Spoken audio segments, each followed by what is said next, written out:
That's the number one mistake. Not planning and saving for increased expenses. Spending too much money on newborn and growing children. So spend a lot at the initial stage, and then exhaust a lot of your funds that you plan for the longer term. Okay? Not enough savings and expenses relating to child's education. Unstructured spending on children's needs. Now this is another common problem as parents. You know, children are very smart one. They will see who have the money and who have a good mood. Right? Because when you are in good mood, they run to you, no, mommy, can I buy this? Right? Good mood, you sure say can.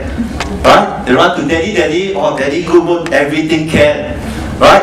Bad mood, you tell them, no, cannot. Alright? So this is very common. So there are a lot of ways you can actually manage unstructured spending by having allocated money for your children and then educate them that, hey, child, you have got, you know, $20 on this toys.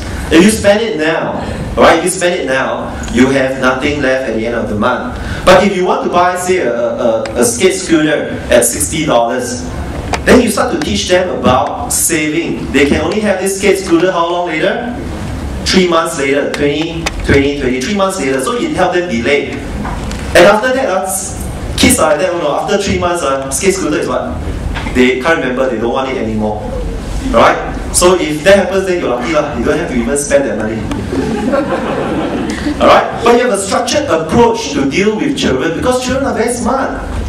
Right? They know their parents well. As you know them well, they know you well also. Right? So I'll tell you when in good mood, they'll come running to you. But if you have this method of dealing with them, you can manage their expenditure on a month-to-month basis with the children as well. So it will not be unstructured spending. Right?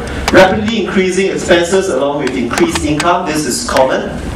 Failing to save for retirement, and no wills or suitable guardian and trustee for children. This is also another important part that many people misses out. Financial planning is quite interesting, right? There are